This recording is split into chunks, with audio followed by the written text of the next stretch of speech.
Excellences, Mesdames et Messieurs les ministres, distinguées Premières Dames, Mesdames et Messieurs, nous demandons votre attention pour écouter l'allocution de Son Excellence Monsieur François Hollande, Président de la République française.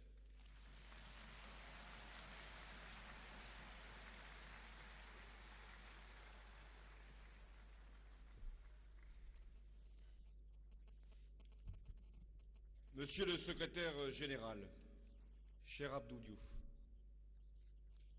Mesdames et Messieurs les présidents réunis ici à Kinshasa, Mesdames et Messieurs les chefs de délégation, conscients de l'enjeu de la francophonie, Mesdames et Messieurs venus nombreux dans cette grande salle de congrès, j'ai voulu me rendre personnellement ici à Kinshasa, au sommet de la francophonie.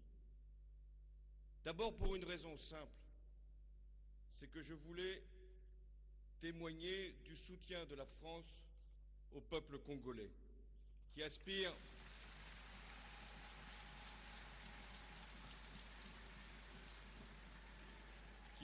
comme chaque peuple à la paix, à la sécurité, à la démocratie.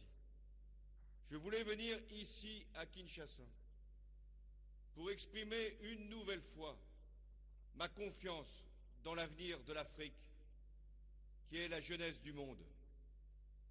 Je voulais venir ici à Kinshasa pour honorer cette belle et grande cause qui s'appelle la francophonie et qui nous réunit tous aujourd'hui, au-delà de nos sensibilités, de nos histoires, de nos différences.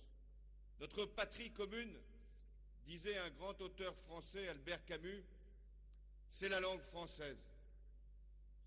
La francophonie est bien plus qu'un patrimoine légué par l'histoire, bien davantage qu'un lien linguistique entre des populations qui parfois s'ignorent.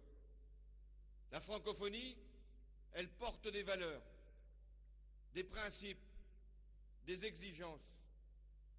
Parler le français, c'est une façon de penser, de concevoir le monde. C'est un message de liberté.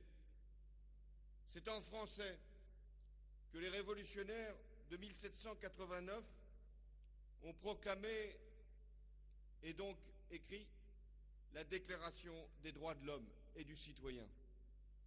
C'est en français, en 1948, au lendemain de la Seconde Guerre mondiale,